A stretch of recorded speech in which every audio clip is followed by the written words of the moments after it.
हम लोग चैप्टर पढ़ रहे हैं metals and non metals.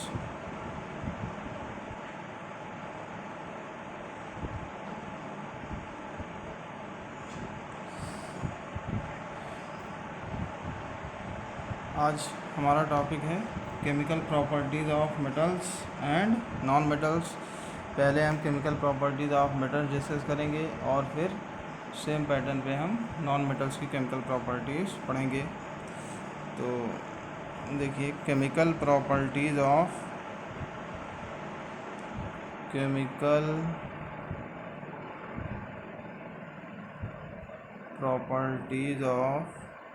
Metals. Chemical properties of metals पढ़ने के पहले थोड़ा सा हम आपको रिवाइंड कराना चाहेंगे। आपने पढ़ा था मेटल एक्टिविटी सीरीज़, ठीक है। मेटल एक्टिविटी सीरीज़ में आपने देखा कि मेटल्स को एक वर्टिकल कॉलम में उनके रिएक्टिविटी के डिक्रीजिंग ऑर्डर में अरेंज किया गया है। मींस जैसे आप टॉप टू बॉटम मूव करेंगे along a reactivity series, on moving from top to bottom along a reactivity series, reactivity of metals decreases। तो अगर हम यहाँ रिएक्टिविटी सीरीज़ लिख दें, आपको याद होगी पोटेशियम, सोडियम, कैल्शियम, मैग्नीशियम, ठीक है, magnesium, aluminium, zinc, magnesium, aluminium, zinc, iron, lead, और यहाँ पे देखिए बीच में हाइड्रोजन भी लिखते हैं। हाइड्रोजन भी क्योंकि इलेक्ट्रॉन लूज करता है, हाइड्रोजन भी इलेक्ट्रोपॉजिटिव है, इसलिए हाइड्रोजन को भी यहाँ पे मेंशन करते हैं। और हाइड्रोजन से बिलो हम लिखेंगे copper, mercury, silver, gold. Copper, mercury, silver, gold और सबसे लास्ट में प्लेटिनम। तो ये जो सीरीज़ आप देख रहे हैं, ये जो मेटल्स की आप सीरीज़ देख रहे हैं, ये जो मेटल्स वर्टिकल कॉलम में अरेंज हैं, potassium, sodium, calcium, magnesium, aluminium, zinc, iron, lead, hydrogen, copper, mercury, silver, gold, platinum, ये इनको हम कहते हैं मेटल एक्टिविटी सीरीज़। और मेटल एक्टिविटी सीरीज़ में क्या होता है कि टॉप टू बॉटम जब आप मूव करते हैं तो रिएक्टिविटी डिक्रीज़ होती है, मेटल्स की रिएक्टिविटी डिक्रीज़ होती है। तो इसमें हम कह सकते हैं कि जो टॉप पे जो मेटल होगा, जैसे पोटेशियम है, तो ये हाईली रिएक्टिव है, सबसे ज़्यादा रिएक्टिव मेटल है। और जो बॉटम में मेटल है प्लेटिनम, ये डिसरिएक्टिव मेटल है। तो केवल ये एक कंपैरिजन है, मेटल्स की रिएक्टिविटी का एक कंपैरिजन है, और ये एक सीरीज़ बनाई गई है समझने के लिए कि कौन सा मेटल ज़्यादा रिएक्टिव है और कौन सा लेस रिएक्टिव है। इस सीरीज़ का यूज़ आपने जब रिएक्शन पढ़ा था, केमिकल रिएक्शंस एंड इक्वेशंस, तो वहाँ पे आपको ये डिस्प्लेसमेंट रिएक्शन में इस सीरीज़ का यूज़ था, वहाँ पे आपको इसको एक्सप्लेन किया गया था। अभी आगे फिर हम इसको एक्सप्लेन करेंगे। हम इसको अभी इसलिए बता रहे हैं क्योंकि यहाँ पे देखिए एक क्वेश्चन यहाँ पे अराइज होता है कि ये जो सीरीज़ फॉर्म हुई है, ये सीरीज़ कैसे फॉर्म हुई है, ठीक है। कैसे हमें पता चला कि कौन सा मेटल ज़्यादा रिएक्टिव है, कौन सा मेटल लेस रिएक्टिव है, और फिर हमने उसे अरेंज किया। तो ये कैसे पता चला, ये इसको हम पढ़ेंगे केमिकल प्रॉपर्टीज़ के बेसिस पे ये हमें पता चला। और आगे अभी हम मेटल्स की केमिकल प्रॉपर्टीज़ देखेंगे और मेटल्स की रिएक्शन कराएंगे। मेटल्स की रिएक्शन कराएंगे ऑक्सीजन से, वाटर से, एसिड से, और फिर हम उस बेसिस पे डिसाइड करेंगे कि कौन सा मेटल ज़्यादा रिएक्टिव है और कौन सा मेटल लेस रिएक्टिव है।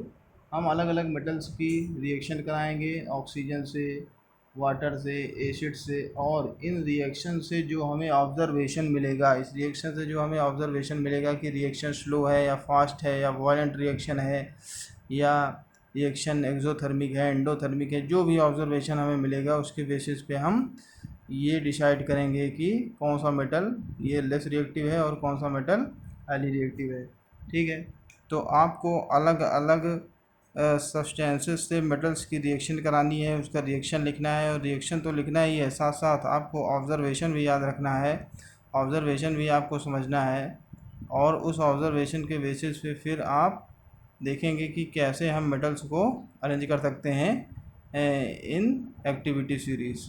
ठीक है, तो ये एक्टिविटी सीरीज़ आप जानते ही हैं। यहाँ पे जब हम लिखेंगे रिएक्शंस कराएंगे तो हम जो मेटल्स का ऑर्डर लेंगे वो एक्टिविटी सीरीज़ के ही ऑर्डर में लेंगे, जिससे हमें याद करना आसान रहेगा और ऑब्जर्वेशंस को याद करना और रिएक्शंस को लिखना भी आसान रहेगा। तो एक्टिविटी सीरीज़ अगर जिसे ना याद हो वो एक्टिविटी सीरीज़ लिख ले और इसको याद करिए, इसका बार बार यूज़ आपको मिलता है। तो फर्स्ट यहाँ पे हमारी करेक्टरिस्टिक, फर्स्ट जो रिएक्शन हमें यहाँ पे हम लोग डिस्कस करेंगे, फर्स्ट करेक्टरिस्टिक है reaction of metals with oxygen. Reaction of metals with reaction of metals with reaction of metals with oxygen, reaction of metals with oxygen. ठीक है, तो इसका मतलब ये हुआ कि हम मेटल्स की रिएक्शन कराएंगे ऑक्सीजन से। कल भी जब हम लोग आपको हमने बताया था कि मेटल जो है ऑक्सीजन से रिएक्ट करके क्या फॉर्म करते हैं, metal oxide which are basic in nature.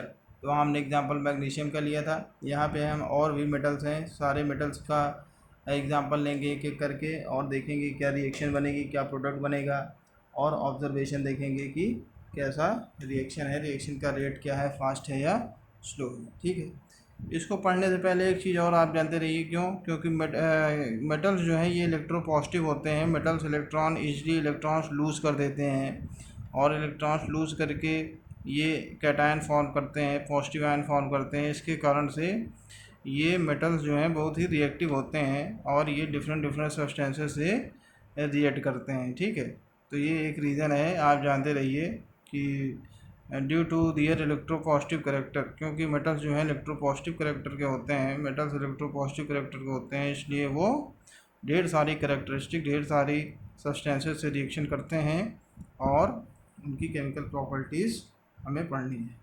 ठीक है, तो reaction of metals with oxygen, तो जनरली जितने भी मेटल्स हैं वो ज़्यादातर मेटल्स ऑक्सीजन से रिएक्ट करके मेटल ऑक्साइड्स फॉर्म करते हैं। ठीक है, एक एक करके इन जनरल अगर हम यहाँ रिएक्शन लिखना चाहें, इन जनरल हम यहाँ लिख सकते हैं metal plus oxygen. Metal plus oxygen मतलब रिएक्टेंट्स हैं मेटल और ऑक्सीजन, इन दोनों में रिएक्शन होगी और क्या बनेगा, मेटल ऑक्साइड। ये हमारी एक जनरल रिएक्शन हो गई। ठीक है, अब हम अलग अलग मेटल्स लेंगे और इन मेटल्स की रिएक्शन ऑक्सीजन से इस मेटल की रिएक्शन कराएंगे और फिर हम उसको ऑब्जर्वेशन भी लिखेंगे कि क्या ऑब्जर्वेशन हमें मिलेगा, रिएक्शन कैसी होगी। तो इसके लिए हम एक टेबल यहाँ फॉर्म कर रहे हैं, ये टेबल बना रहे हैं। इस टेबल से आपको ज़्यादा समझ में आएगा, ऑब्जर्वेशन भी याद करना आपका आसान रहेगा और इक्वेशन भी, प्रोडक्ट भी आप फॉर्म कर पाएंगे ईजली। तो यहाँ पे हम एक टेबल बना रहे हैं, इसी तरह से आप भी समझेंगे। इस टेबल में 3 कॉलम्स हैं। ठीक है, पहले कॉलम में हम लिखेंगे मेटल, यहाँ पे डिफरेंट मेटल्स हम चूज़ करेंगे और फिर सेकंड कॉलम में हम लोग लिखेंगे ऑब्जर्वेशंस। ठीक है, कि हमें क्या ऑब्जर्वेशन मिलेगा, कैसी रिएक्शंस होगी। ऑब्जर्वेशन देखिए, यहाँ ऑब्जर्वेशन इसलिए लिखा जा रहा है क्योंकि ऑब्जर्वेशन के बेसिस पे ही ये डिसाइड होगा कि कौन सा मेटल कितना रिएक्टिव है और उसके अकॉर्डिंग हम उसे एक्टिविटी सीरीज़ में अरेंज करेंगे। ठीक है, ऑब्जर्वेशन। और थर्ड कॉलम में हम लोग लिखेंगे chemical equation, chemical equation, chemical equation. ठीक है, मेटल्स, ऑब्जर्वेशन, केमिकल इक्वेशन। तो हमने कहा कि जो हम डिफरेंट मेटल से रिएक्शन कराएंगे ऑक्सीजन की, उसको हम इसी रिएक्टिविटी सीरीज़ के ऑर्डर में ही हम मेटल्स को चूज़ करेंगे, जिससे आपको याद करना समझना आसान रहेगा। पोटेशियम या सोडियम, सोडियम पोटेशियम, पहला हमारा मेटल है, पोटेशियम है, सोडियम है, ये हाईली रिएक्टिव मेटल्स हैं। तो हम यहाँ पे पोटेशियम की रिएक्शन करा रहे हैं ऑक्सीजन से। तो पोटेशियम की रिएक्शन ऑक्सीजन से कराएंगे तो देखिए कैसे आप इक्वेशन लिख सकते हैं, के प्लस O2, के प्लस O2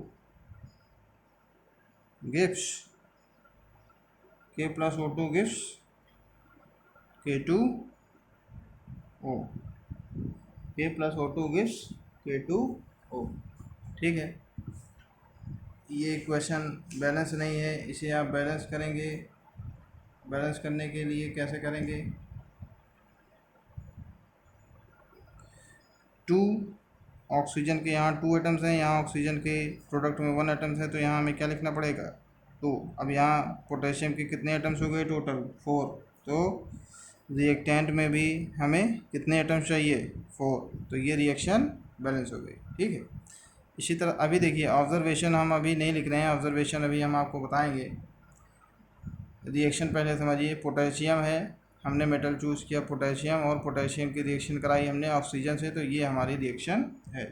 ठीक, इसी तरह से सोडियम की रिएक्शन करा सकते हैं सेम पैटर्न पे सोडियम की रिएक्शन कराएंगे, Na+O2 gives Na2O, Na+O2 gives Na2O। Equation को बैलेंस करेंगे और ये आपकी इक्वेशन बैलेंस हो गई। ठीक है, तो अब सोडियम और पोटेशियम देखिए, सोडियम और पोटेशियम ये दोनों ही हाईली रिएक्टिव मेटल्स हैं, दोनों ही बहुत ही तेज़ी से, जैसे ही ये मेटल्स एयर के कांटेक्ट में आते हैं, अगर हम इन्हें बहुत देर तक या एयर के कांटेक्ट में अगर इसे रख देंगे, तो ओपन एयर में अगर इसे रख दिया जाएगा तो ये मेटल्स ईजली फायर कैच कर लेते हैं। These metals catch fire easily if kept in the open air. ये मेटल्स इतने रिएक्टिव हैं कि ये ईज़िली फायर कैच कर लेते हैं अगर हम इसे ओपन एयर में रखते हैं तो फिर इसे स्टोर कैसे किया जाता है, तो इसे स्टोर करने के लिए, सोडियम और पोटेशियम मेटल्स को स्टोर करने के लिए हम इसे अंडर केरोसिन ऑयल के अंदर इन मेटल्स को केरोसिन ऑयल में डिप करके रखा जाता है, जिससे कि इनका कांटेक्ट एटमॉस्फेयर से नहीं हो पाता और ये रिएक्शन नहीं करते हैं। ठीक है, तो ये एक बहुत ही इम्पोर्टेंट क्वेश्चन है आपका रीजनिंग के लिए। इसे आप याद रखेंगे कि why these metals, why sodium and potassium metals are kept under kerosene oil.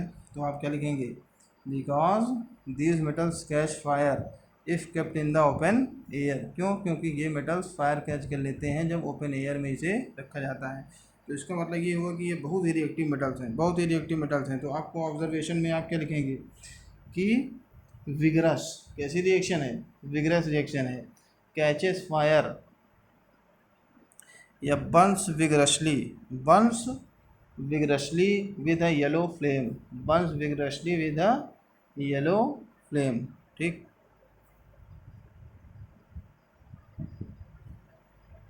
burns vigorously with a yellow flame,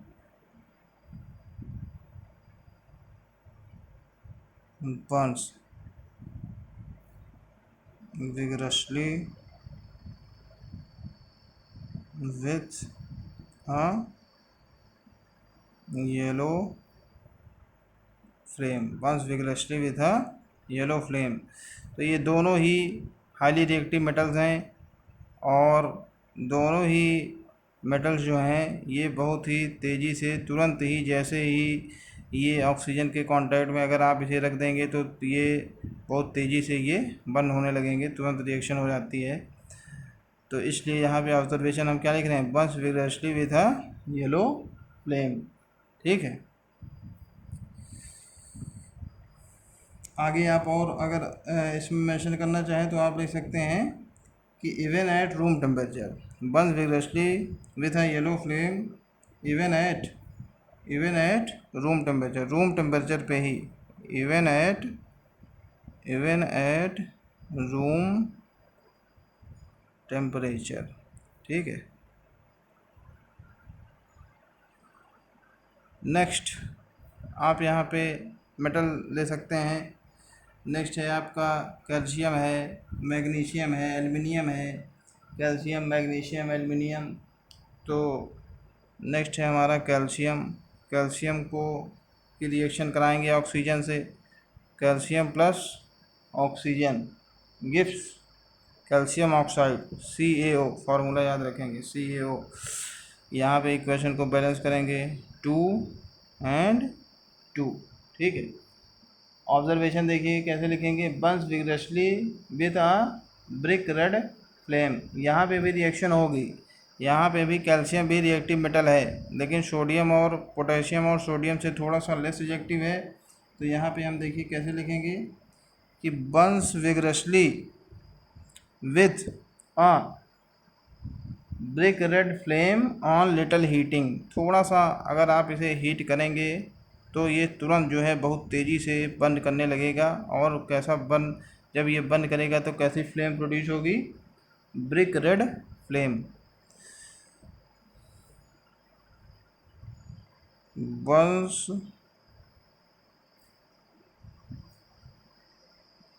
vigorously with a brick red, burns vigorously with a brick red flame on, आगे लिख देंगे on little heating, on little heating, ठीक है।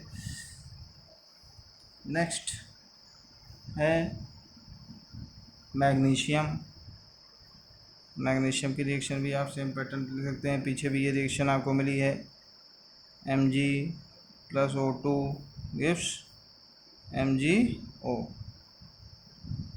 यहाँ observation क्या लिखेंगे, अब magnesium आप जानते हैं, अगर आपको एक्टिविटी सीरीज याद है तो आप जान रहे हैं कि मैग्नीशियम जो है कैल्शियम से लेस रिएक्टिव है। तो इसी पैटर्न पे आप अपना ऑब्जर्वेशन यहाँ पे बना सकते हैं। और पीछे ऑब्जर्वेशन भी आपको बताया गया था जब आपको ये बताया जा रहा था कि इसके पहले जो एक्टिविटी एक्सप्लेन की गई थी, metal oxides are basic in nature and non metal oxides are either acidic और न्यूट्रल। तो वहाँ पे magnesium ribbon, burning of magnesium ribbon, कैसा ऑब्जर्वेशन मिला था, burns with white dazzling light. White dazzling light produce होती है जब मैग्नीशियम को ऑक्सीजन में बंद करते हैं, मैग्नीशियम को बंद करते हैं तो वाइट डेजलिंग लाइट प्रोड्यूस होती है। तो यहाँ क्या लिखेंगे, Burns with a white dazzling light, Burns with a white, Burns with a white dazzling light. जब मैग्नीशियम बंद करता है तो वाइट डेजलिंग लाइट प्रोड्यूस होती है, ठीक है। On Burns with a white dazzling light on heating, इसको भी हीट करना पड़ेगा, ऑब्वियस है कि ये कैल्शियम से भी लेस रिएक्टिव है तो हीट तो करना ही पड़ेगा। On heating to ignition temperature, on heating to its, on heating to its ignition temperature, ठीक है। इस तरह से ऑब्जर्वेशन आप यहाँ लिख सकते हैं। मैग्नीशियम के बाद नेक्स्ट आपका मेटल है एल्युमिनियम। एल्युमिनियम की रिएक्शन देखिए ऑक्सीजन से कराएंगे तो फार्मूला एल्युमिनियम ऑक्साइड का सबको याद होगा, aluminium oxide formula aluminium plus oxygen. Reaction लिखते समय, इक्वेशन लिखते समय आप फार्मूला याद रखेंगे Al2O3, और इसे बैलेंस करिए, क्या लिखेंगे, इधर देखिए काउंट करिए कितने एल्युमिनियम है 2 और ऑक्सीजन कितना है 3, इधर रिएक्टेंट में कितने ऑक्सीजन है 2। तो यहाँ हमें 3 से मल्टीप्लाई करना पड़ेगा और प्रोडक्ट में किससे मल्टीप्लाई करना पड़ेगा, 2 से। तो अब यहाँ एल्युमिनियम के कितने एटम्स हो गए 4, तो रिएक्टेंट में भी हमें क्या लिखना है 4, 4Al + 3O2 gives 2Al2O3। Equation आपकी बैलेंस हो गई। और यहाँ पे आप देखिए ऑब्जर्वेशन में क्या लिखेंगे, एल्युमिनियम के केस में देखिए एल्युमिनियम ऑक्सीजन से रिएक्ट तो करता है, लेकिन ये एल्युमिनियम जो है जब इसकी रिएक्शन ऑक्सीजन से होती है तो ये एक प्रोटेक्टिव लेयर फॉर्म कर लेता है, ठीक है। एल्युमिनियम जो है, एल्युमिनियम ऑक्सीजन से रिएक्ट करके एक प्रोटेक्टिव, एल्युमिनियम ऑक्साइड की एक प्रोटेक्टिव लेयर फॉर्म करता है। इसको आगे जब हम कोरोजन पढ़ेंगे तो वहाँ पे भी डिस्कस करेंगे। ये आप जानते रहिए कि एल्युमिनियम की ये कैरेक्टरिस्टिक है कि एल्युमिनियम ऑक्सीजन से रिएक्ट करके एल्युमिनियम ऑक्साइड की एक प्रोटेक्टिव लेयर फॉर्म हो जाती है सरफेस पे, जिसके कारण से जो इनर एल्युमिनियम के एटम्स होते हैं, मेटल एटम्स हैं, वो फर्दर ऑक्सीजन के कांटेक्ट में नहीं आ पाते और रिएक्शन रुक जाती है। ठीक, तो यहाँ पे आप देखिए ऑब्जर्वेशन में क्या लिखेंगे कि ऑब्जर्वेशन आप याद रखेंगे, forms a protective layer of aluminium oxide on aluminium metal. ठीक है, ये एक बहुत इंपॉर्टेंट ऑब्जर्वेशन है, एल्युमिनियम का यहाँ स्टार बना दे रहे हैं, इसको आप याद रखेंगे। आगे फिर आपको कोरोजन में मिलेगा, forms a layer of forms a layer of aluminium oxide, या लेयर ऑफ एल्युमिनियम ऑक्साइड के बजाय यहाँ लिखिए forms a protective, forms a protective layer of aluminium oxide on aluminium metal. Aluminium metal के ऊपर एक लेयर फॉर्म हो जाती है, और वो लेयर किसकी होती है? एल्युमिनियम ऑक्साइड की प्रोटेक्टिव लेयर होती है। प्रोटेक्टिव मतलब ये जो इनर मेटल के एटम्स होंगे, एल्युमिनियम के एटम्स होंगे, उनको ऑक्सीजन के कांटेक्ट में आने से प्रोटेक्ट करेगा, उनको रिएक्शन होने से प्रोटेक्ट करेगा। ठीक है, इसलिए इसे कह रहे हैं प्रोटेक्टिव लेयर। ठीक,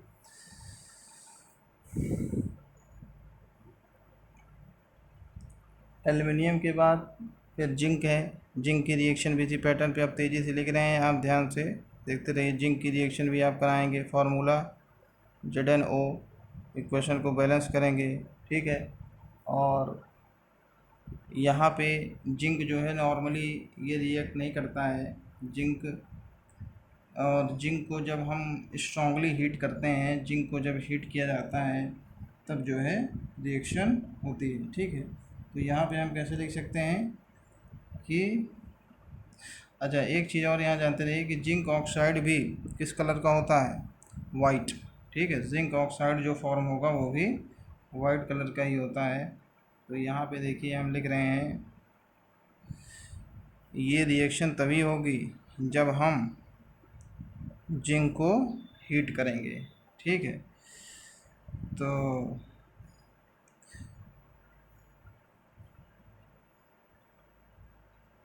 ऑब्जर्वेशन में आप लिखिए, forms white zinc oxide, forms white zinc oxide only on heating. ठीक है, तो देखिए एक चीज़ और थोड़ा सा यहाँ समझते रहिए कि सोडियम पोटेशियम में आपने क्या देखा कि Burns vigorously with yellow flame even at room temperature, room temperature पे रिएक्शन हो जा रही है। यहाँ पे भी लिखा है लिटल हीटिंग, फिर यहाँ टू इट्स इग्निशन टेम्परेचर, यहाँ पे भी जब आप हीट करेंगे तब रिएक्शन होगी। तो कहने का मतलब ये है कि ये जो थ्री मेटल्स हैं, कैल्शियम, ये तो हाईली रिएक्टिव है ही हैं, लेकिन कैल्शियम, मैग्नीशियम, एल्युमिनियम ये भी रिएक्टिव मेटल्स ही हैं। हीट करोगे तब तो रिएक्शन होगी ही, लेकिन अगर आप नहीं भी हीट करेंगे तब पर भी रिएक्शन होगी, लेकिन तब रिएक्शन सोडियम और पोटेशियम के कंपैरिजन में स्लो होगी। तो कैल्शियम भी धीरे धीरे ये रिएक्ट करता जाएगा और कोरोड होता जाएगा। इसी तरह से मैग्नीशियम रिबन भी है, या मैग्नीशियम मेटल भी है, इसको भी आप अगर इसको भी आप एयर में एक्सपोज करके रख देंगे तो ये भी ऑक्सीजन से रिएक्ट करके इसमें भी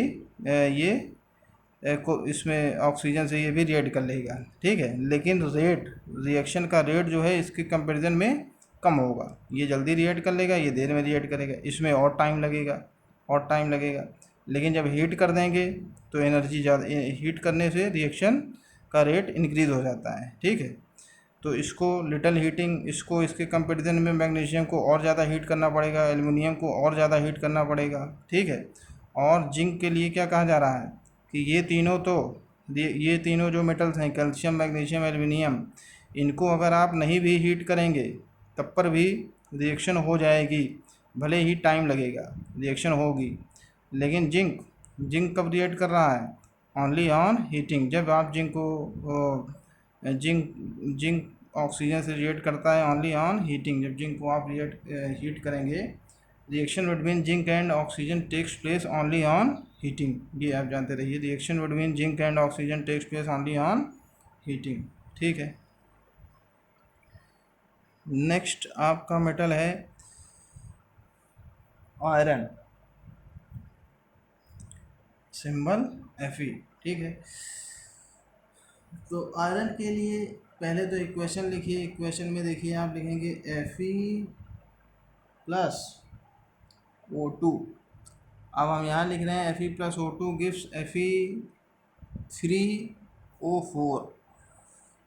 और इक्वेशन को अगर हम बैलेंस करें तो यहाँ लिखेंगे 3Fe और यहाँ हम लिखेंगे 2O2। देख लीजिए इक्वेशन बैलेंस है, ये इक्वेशन बैलेंस है। और ये जो Fe3O4 लिखा है एक्चुअली ये है FeO प्लस Fe2O3। तो आयरन की दो वैलेंसीज होती हैं, आयरन की वेरिएबल वैलेंसीज होती है। अगर आयरन की वैलेंसी 2 होगी तो फार्मूला बनेगा FeO। अगर अगर आयरन की वैलेंसी 3 होगी तब फार्मूला बनेगा Fe2O3। तो इस कुछ अमाउंट में, कुछ फ्रैक्शन में FeO बनता है, कुछ फ्रैक्शन में Fe2O3 भी बनता है। तो उसके अकॉर्डिंग इन दोनों ही सब्सटेंसेस को हम यहाँ पे ऐसे एक में ही कंबाइन करके Fe3O4 लिख दिए हैं। तो यहाँ से आपको कंफ्यूज नहीं होना है, आपको इस रिएक्शन को समझना है कि ये जो Fe3O4 लिखा है इसका सेंस क्या है कि यहाँ पे ये दोनों प्रोडक्ट्स फॉर्म हो रहे हैं, और क्योंकि दोनों ही आयरन के ही ऑक्साइड्स हैं तो इनको कंबाइन करके ऐसे लिख दिया जाता है। आप भी ऐसे लिखेंगे। अब ऑब्जर्वेशन की बात करिए। तो ऑब्जर्वेशन में आप जानिए कि iron does not burn, iron burn नहीं करता। ठीक है। Iron does not burn even on strong heating. Strong heating करने पे भी, स्ट्रॉन्ग हीट करने पे भी ये आयरन जो है बर्न नहीं करता है। ये केवल क्या करता है, ग्लो करता है। ठीक है, glow with a bright light. Iron को आप देखेंगे बहुत ज़्यादा हीट करेंगे तो ये थोड़ा सा ब्राइटली ग्लो करने लगता है। ठीक, लेकिन बर्न नहीं करता। तो यही चीज़ आपको यहाँ लिखनी है कि does not burn but glows brightly. Does not burn even on strong heating but glows brightly. Does not burn even on strong heating, does not burn even on strong heating but glows brightly, but glows brightly। ठीक है, ये observation आप याद रखेंगे। अब एक में हम यहाँ पे लिख दे रहे हैं डिटेल में, reaction of metal with oxygen में डिटेल में ऑब्जर्वेशन लिख रहे हैं। इसी तरह से जब हम अभी आगे डिस्कस करेंगे reaction of metal with water and reaction of metal with acids, तो वहाँ पे भी हम ऑब्जर्वेशन आपको बताते चलेंगे। वहाँ डायरेक्ट हम रिएक्शन लिखेंगे और ऑब्जर्वेशन बताएंगे। यहाँ पे हम एक बार ऑब्जर्वेशन लिख करके डिटेल में आपको बता दे रहे हैं, तो इसको ध्यान से देखते रहिए। आयरन, आयरन में आपने क्या ऑब्जर्वेशन लिखा, does not burn even on strong heating but glows brightly. ठीक है। नेक्स्ट है हमारा copper. Copper Cu, copper. Copper की रिएक्शन आप लिखिए, देखिए ऑक्सीजन से, तो सेम पैटर्न पे कॉपर की भी रिएक्शन लिख सकते हैं। Cu plus O2 gives CuO।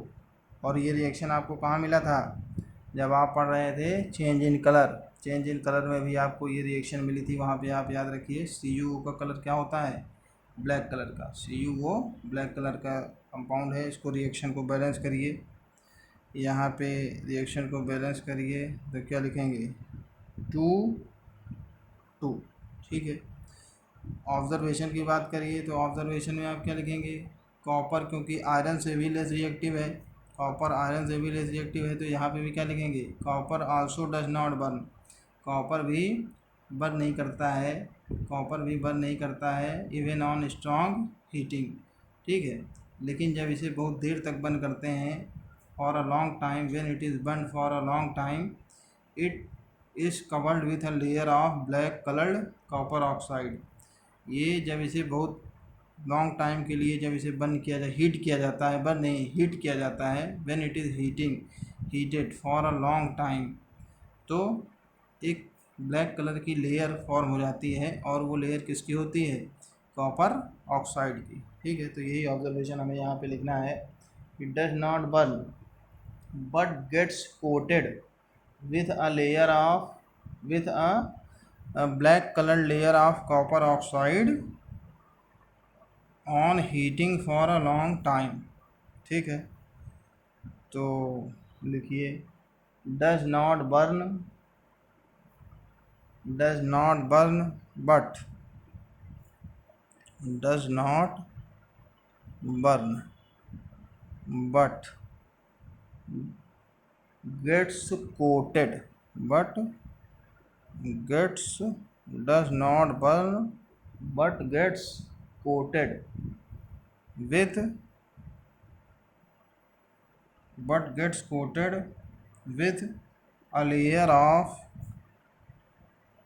with a layer of black colored cupric oxide। Does not burn but gets coated with a layer of black colored cupric oxide on heating for a long time, या when heated for a long time। कब होगा ऐसा? जब इसे देर तक heat किया जाएगा। when heated for a long time, does not burn but gets coated with a layer of black colored cupric oxide when heated for a long time। देखिए, इसके बाद और भी जो मेटल्स हैं वो सब बहुत ही लीस्ट रिएक्टिव मेटल्स हैं, जैसे आपका सिल्वर है, गोल्ड है, प्लेटिनम है, ये बहुत ही लीस्ट रिएक्टिव मेटल्स हैं। तो जनरली हम यहाँ ऑब्जर्वेशन लिखेंगे कि does not form oxides even on strong heating. Strong heating करने पे भी ये ऑक्सीजन से रिएक्ट नहीं करते हैं, और इससे ये क्या प्रूव होता है? This shows that they are least reactive. ठीक है, तो इन तीनों मेटल्स को हम एक साथ यहाँ पे लिख दे रहे हैं, silver, gold and platinum, very very least reactive. ये लीस्ट रिएक्टिव मेटल्स हैं, और लीस्ट रिएक्टिव मेटल्स हैं तो यहाँ पे इसका मतलब क्या लिखेंगे? नो रिएक्शन, मतलब यहाँ पे ऑक्सीजन की रिएक्शन नहीं होगी। हम इसे बहुत देर तक स्ट्रांगली हीट करेंगे, बहुत ही हाई टेम्परेचर पे भी अगर हम इसे ऑक्सीजन के प्रेजेंस में हीट करेंगे, एयर में हीट करेंगे, तब पर भी इसमें रिएक्शन नहीं होती है, जिससे आप कह सकते हैं कि this shows that they are least reactive. ठीक, और ऑब्जर्वेशन में आप लिख दीजिए does not form oxides even on strong heating. Does not form oxides even on strong heating. ठीक है, तो ये जो ऑब्जर्वेशंस आपको लिखाए गए, इन ऑब्जर्वेशन की बेसिस पे आपको थोड़ा बहुत एक आइडिया लग रहा है कि एग्जैक्टली तो आप देखिए नहीं कह पाएंगे। उसके लिए अभी हम आगे आपको मेथड बताएंगे कि एग्जैक्टली आप एक्चुअली कैसे श्योर हो सकते हैं, एकदम श्योर कैसे हो सकते हैं कि कौन सा मेटल लेस रिएक्टिव है और कौन सा मेटल हाई रिएक्टिव है।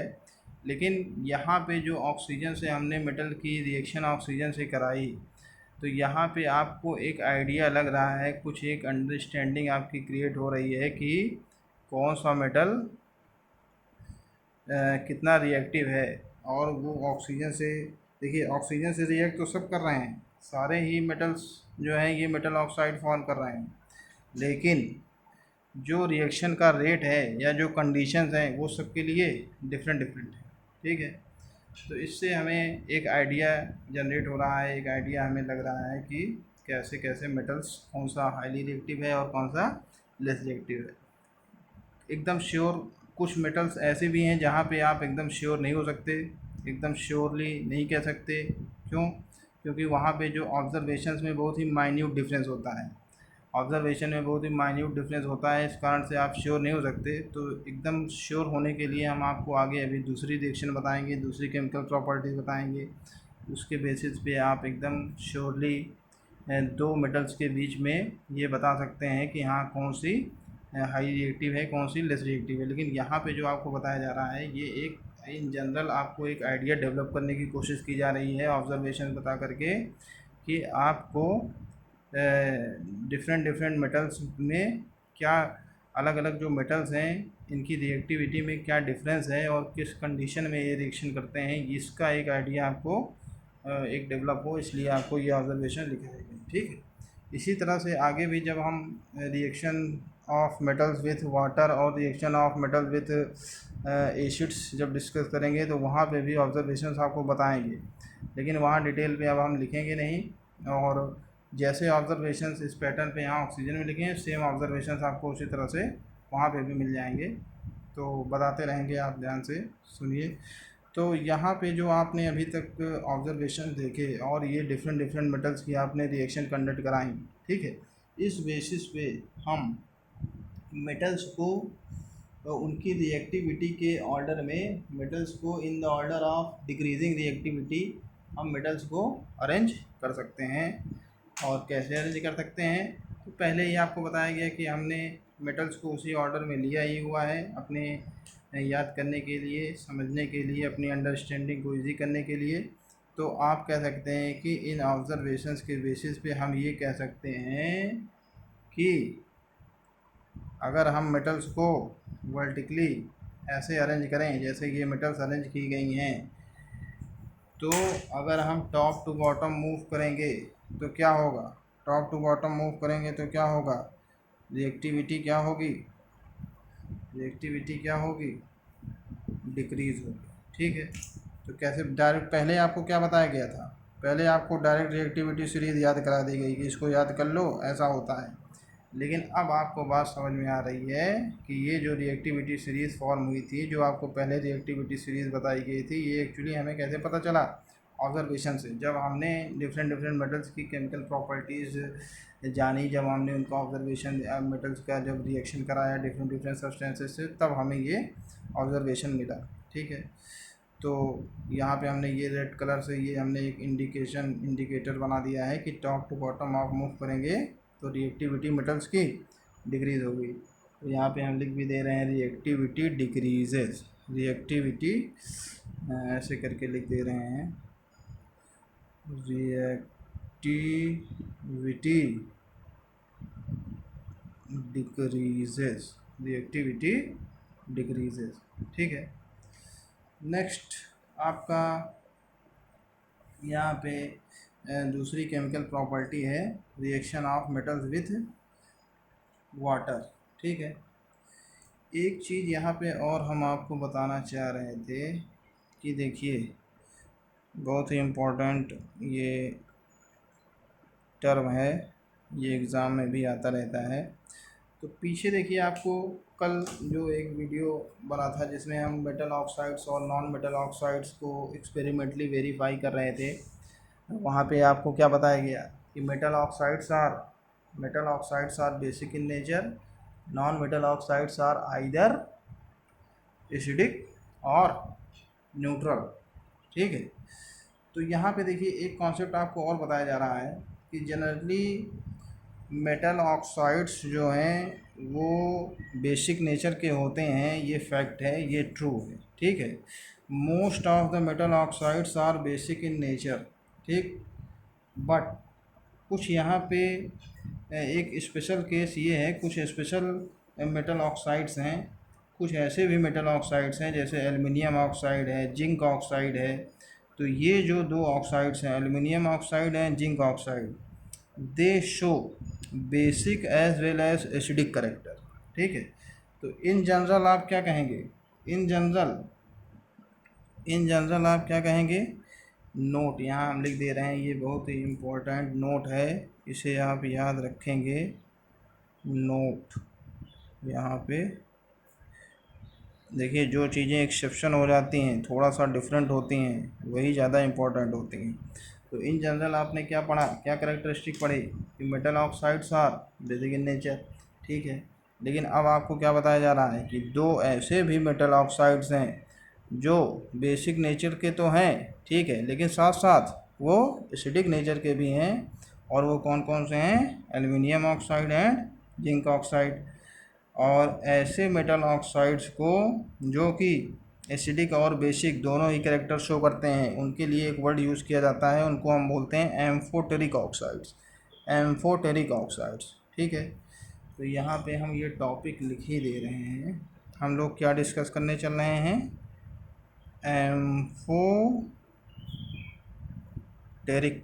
Amphoteric oxides. अब इसकी मीनिंग क्या है देखिए, एम्फोटेरिक ऑक्साइड्स, इसकी क्या मीनिंग है। कल आपको बताया गया या पहले आपको बताया गया कि most of the metal oxides are basic in nature, या metal oxides are basic in nature, ठीक है, are basic in nature. That is basic in nature का मतलब क्या हुआ, that is when they are dissolved in water they give an alkaline solution, ठीक है। या दूसरी कंडीशन है कि when they react with acid they form salt and water. Basic का यही मतलब हुआ, बेस की यही कैरेक्टरिस्टिक होती है। लेकिन अब क्या कहा जा रहा है, however some metal oxides however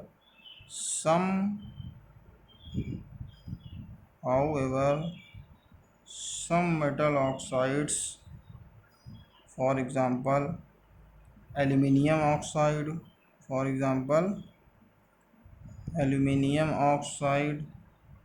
and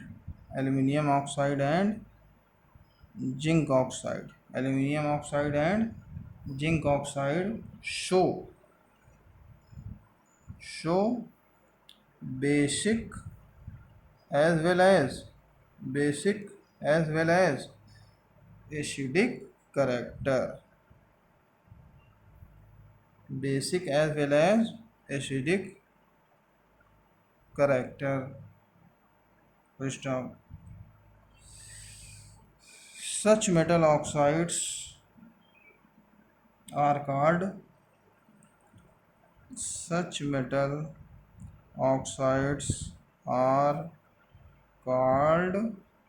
amphoteric oxides।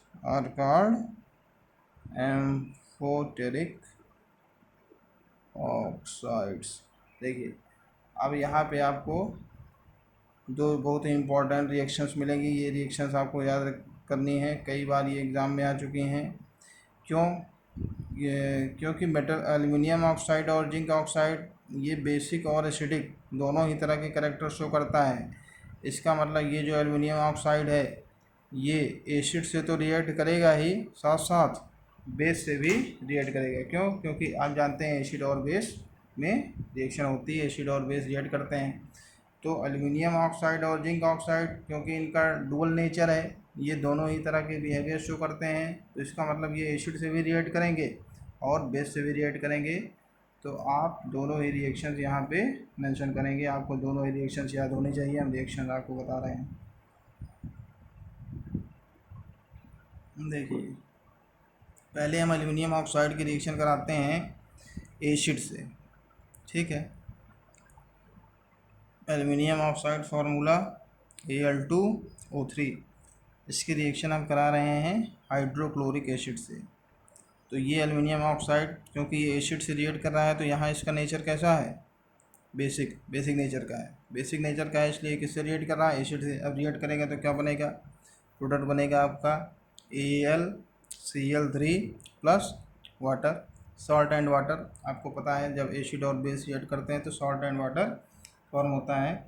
यहाँ पे क्वेश्चन बैलेंस नहीं है, बैलेंस करिए। एल्युमिनियम 2 है तो यहाँ भी क्या लिखेंगे 2। क्लोरीन के कितने एटम्स हो गए 6, तो यहाँ हमें क्या लिखना पड़ेगा 6। और यहाँ हाइड्रोजन ऑक्सीजन को बैलेंस करने के लिए 3। ये आपकी इक्वेशन है। और अब अगर एल्युमिनियम ऑक्साइड ये एसिडिक नेचर का अगर होगा तो ये किससे रिएक्ट करेगा, बेस से। बेस हमारा है NaOH। अब इस एल्युमिनियम ऑक्साइड NaOH से भी रिएक्ट करेगा और क्या बनेगा, कंपाउंड बनेगा NaAlO2 NaAlO2 प्लस वाटर। ये भी सॉल्ट है, ठीक है। ये आपको नया एक कंपाउंड मिल रहा है, इसको आप याद रखेंगे, फॉर्मूला याद रखेंगे। इसका नेम है sodium aluminate. Sodium aluminate, sodium aluminate. और इसी तरह से सेम पैटर्न पे आप जिंक ऑक्साइड की भी रिएक्शन लिख सकते हैं। यहाँ साइड में हम लिख दे रहे हैं ZnO plus HCl gives ZnCl2 plus H2O, salt and water. Equation देखिए बैलेंस है, यहाँ हमें 2 लिखना पड़ेगा, बैलेंस हो गई। अब ZnO की रिएक्शन किससे करा देंगे, NaOH से, बेस से। क्या बन जाएगा, वहाँ सोडियम एल्यूमिनेट फॉर्म हुआ था, यहाँ बनेगा सोडियम जिंकेट। फॉर्मूला थोड़ा सा चेंज होगा, यहाँ लिखेंगे Na2ZnO2। बार बार रिएक्शन लिखेंगे, लिख लिख के प्रैक्टिस करेंगे तभी रिएक्शन याद होंगी। Sodium zincate, sodium zincate. तो ये चारों ही रिएक्शन बहुत इंपॉर्टेंट हैं। क्यों इंपॉर्टेंट हैं, क्योंकि ये एक स्पेशल रिएक्शंस हैं और ये क्या शो कर रही हैं कि aluminium oxide and zinc oxides are both aluminium oxide and zinc oxides show basic as well as acidic character. और उसके सपोर्ट में आप रिएक्शन लिख रहे हैं बेसिक कैरेक्टर, इसकी रिएक्शन एसिड से करा रहे हैं, फिर बेस से, एसिड से करा रहे हैं, फिर बेस से, ठीक है। तो ये रिएक्शन यहाँ तक आप इसको अलग से एम्फोटेरिक ऑक्साइड्स का कॉन्सेप्ट याद रखेंगे। अब हमें आगे नेक्स्ट कैरेक्टरिस्टिक है, नेक्स्ट केमिकल प्रॉपर्टी है reaction of metals with water. तो ये वीडियो ज़्यादा लॉन्ग हो रहा है, इसे हम एंड कर रहे हैं। अब नेक्स्ट वीडियो में reaction of metals with water discuss करेंगे।